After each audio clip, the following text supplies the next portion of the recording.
story from a couple years ago is without a doubt one of the most horrifying things that has ever happened to me. It's one of those stories that makes me think in retrospect that I'm lucky to be sitting down writing this. I say that. So I've been down here for a few minutes now. Just found this little clearing, so... Because it wasn't until hours later that I realized just how lucky I was. I'll try my best to tell this story, but please go easy on me. I'm not a writer, and I always hated writing in school. I'm sharing this story as a reminder that you never know who could be out there in the world with dark intentions. A few months before the incident I'm about to describe, I moved to a quiet, mostly rural area. I don't love the hustle and bustle of the city, so to be in a quiet neighborhood with not a lot going on was ideal for me. It didn't take me long to get acquainted with the surrounding area, specifically the forests around my new neighborhood. The area I lived was heavily wooded. There were forests and paths everywhere to hike. Practically right outside my door was a path that led deep into the woods. I spent weeks exploring the forest and finding new paths. One day when I was hiking, I found a little thing crazy, almost just like a little video diary to talk about where I was and just how I was feeling. These videos were just for me. I didn't post them online. It wasn't about views or anything like that. I just wanted to document my travels and one day put them all together in a video for myself. I'd found some truly amazing places on some of my travels. One time, I found this little waterfall, and the waterfall fell into this creek. The water in the creek continued to flow down this hill. It felt almost dreamlike the way it looked, and this creek was just hidden in the middle of the woods. It felt like it was my little secret. The place I found on the day of this story was nothing special. I'd been hiking for a while, and I found this little path that ended up leading to a legitimate path from a local park near my house. It's not a state park or anything like that, just some kind of local nature reserve where you can park and hike. I thought it was cool that I had my own little private path leading to this park. So every Saturday, I would wake up early and hike in the woods around my house. I would try to find new areas of the woods I hadn't been to. At some point during the day, I would make my way to the public park trails, head to the public restroom there, rest on the benches if I needed a break, and then head back through the woods to get back to my house. Whenever I would find a cool, new area in the woods, I would record a little video. Not to mention, he was giving off major creep vibes, and me being alone in the woods, I just wasn't taking any chances. I watched the man get into a small red sedan. I believe it was a red Chevy Cruze, and then he drove away. They offered to call the police, but I told them that that was okay. The couple stayed with me for a little bit, made sure I was okay and that the Purple Hat Man didn't come back. Then we went our separate ways. They did insist on driving me home, but I told them that that was okay. I'd rather walk since I didn't live that far. I practically ran back to my house that afternoon. It was such a weird day. From that horrible feeling when I was hiking, to the creep at the bathroom, I just couldn't wait to get home and relax with a glass of wine. Unfortunately, my relaxing night was about to shatter. I started going through the pictures in the video from that hike, and something caught my eye in the video. I played it again, and my heart stopped.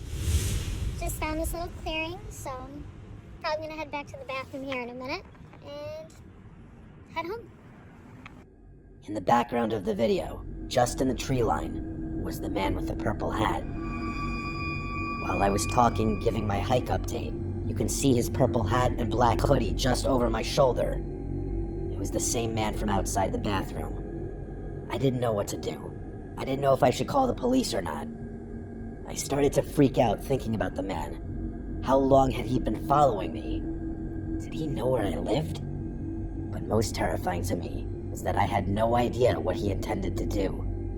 He clearly was trying to follow me back into the woods, and then when I stopped, he wanted me to join him at his car.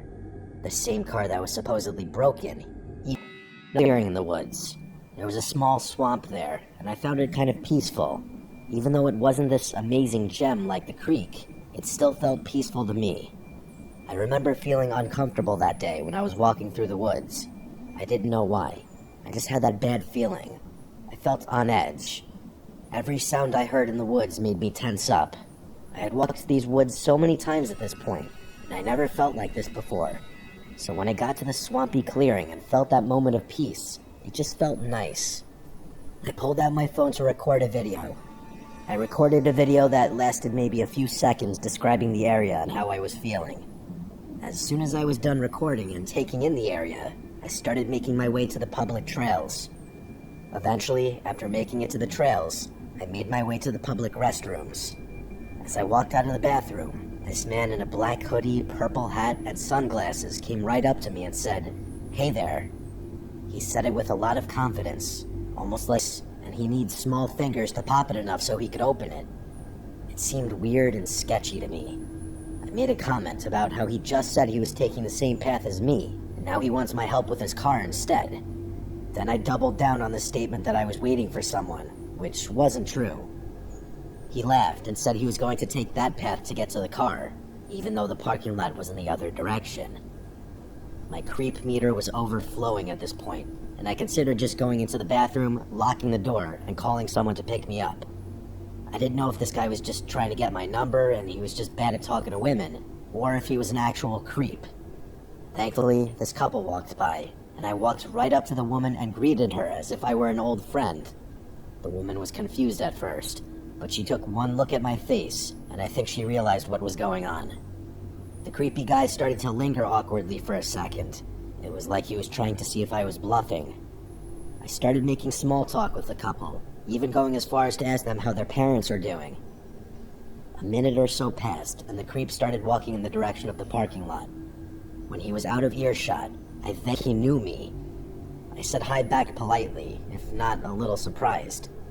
He made some weird joke about us almost bumping into each other, and I just laughed awkwardly and walked away. As I was walking away, I could hear him following me. I turned around, and he waved and said, "Looks like we're gonna hit the same trail." I smiled, but I was feeling major creep vibes from this guy. I told him I was actually waiting for someone, and I was just stretching.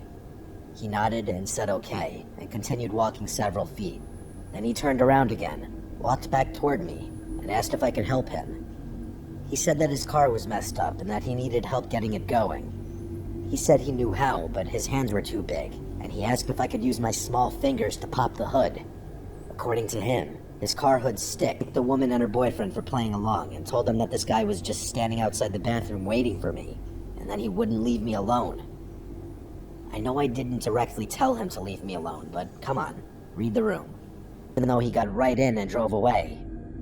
Once I started adding up the pieces, I called the police department and reported everything. The police searched the area and conducted a little investigation, but as far as I know, they never caught the guy. I never hiked alone after that, and I moved away about a year after this happened. I hate that I don't even know that couple's name, because they honestly probably saved my life. Be careful out there, my friends, because you never know who's out there, lurking just behind you, waiting for the perfect moment. Thankfully, that purple hat guy never got his moment, and I hope he never does. I found the video from that day and attached it to the story. On its own, the video may seem harmless, but once you know all the details, this short clip becomes a nightmare. I can be kind of a jerk sometimes, and I started to laugh as soon as he told me. I asked him why he thought his house was haunted, and then he gave me the entire story. For starters, apparently someone did die in the house, something the real estate agent did in fact disclose before they bought the house. So this wasn't a surprise, and it's what actually made the house cheaper for them to purchase. Because of that little bit of information, Ron and Tina had convinced themselves that the ghost of this dead person was haunting their house. I'm not a believer in ghosts or anything else paranormal. It's just not my thing. I'm not a horror or true crime fan. That's probably why I always dismiss people when they start talking about spirits or anything like that. I started pressing Ron a little more. I said to him that just because someone died in the house, it doesn't mean that it's haunted. He continued to give me more of the story. He told me that every night, he and Tina wake up at some random hour. There are strange noises that seem to come from everywhere in the house. He insisted that it wasn't just the pipes or the house sounded, and that was part of the reason he was so upset. He knew this sounded crazy, and yet he hadn't slept well in weeks. Now he's terrified to sleep at his own house. He even told me that he and Tina had slept at a hotel the last 2 nights. They didn't want to sleep in the house until they could figure out a rational solution to this absurd problem. He was practically in tears trying to explain this to me. He said it was like an extreme phobia. Ever since he went into the basement, he's convinced himself that something is down there, and he said he's physically unable to go downstairs. I still couldn't tell if Ron was pulling a prank on me or if he was serious about all this. Even as I write this, I'm shocked all over again that Ron and Tina thought their house was haunted. This just seemed so irrational to me. I was starting to feel bad for Ron. He was so upset, he could barely get the words out now. Because I thought this was ridiculous, I offered to check the basement for Ron thoroughly. I told him that they just need to calm down a little bit and come to their senses.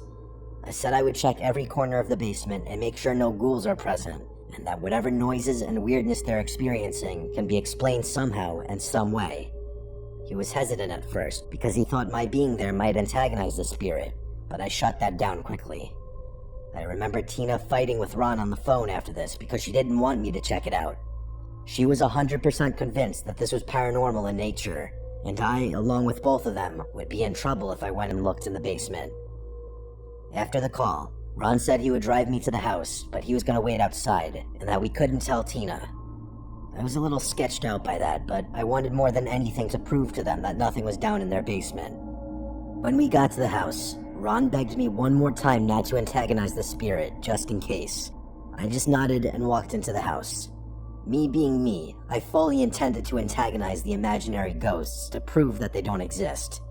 Before going into the basement, I walked around the house, and nothing seemed weird or thrilling. He said it was like something bumped ants before leaving. I pulled out my phone and started recording a little video. I was recording in selfie mode just because I was only going to show this video to Ron as a joke. I made a comment in the video about how there aren't any ghosts, and as you can see, there's nothing but storage down here. I turned around and lifted the camera a little bit to show the storage over my shoulder, and as I did that, I thought I saw something weird in the corner of the screen.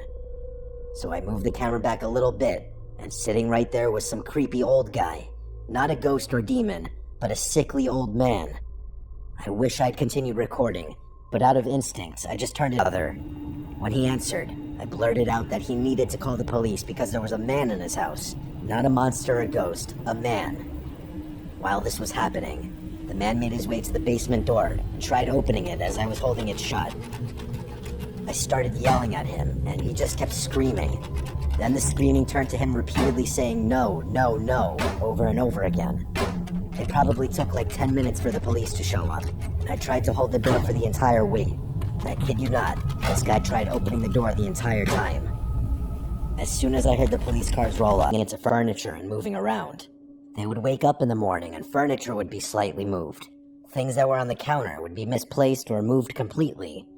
Ron said that on one occasion, he left his favorite Miami Dolphins coffee mug on the counter, and in the morning, it was gone. They searched everywhere in the kitchen, and it was just gone. Ron claimed that he didn't think it was anything paranormal at this point. He was still just weirded out by everything, and all the strange events must have just been some kind of weird coincidence.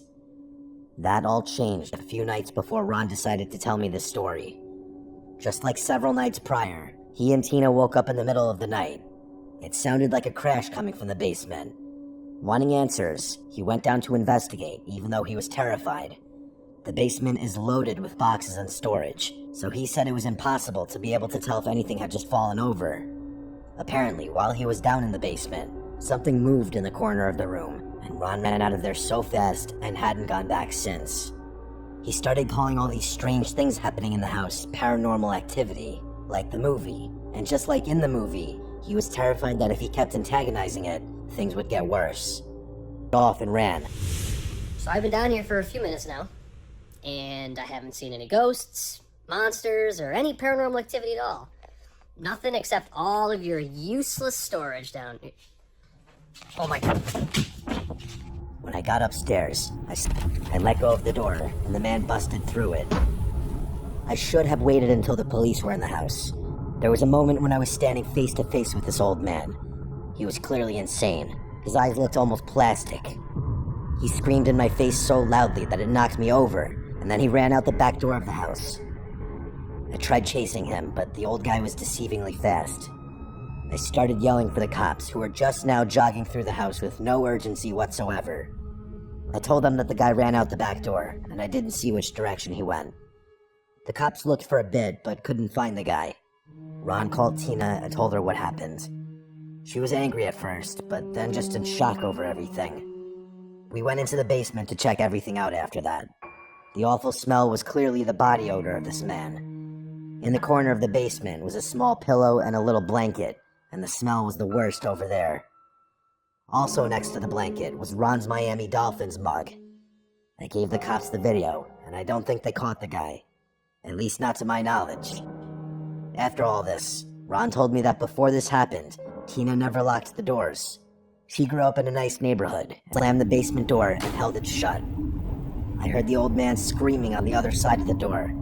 The scream was more of a painful wailing.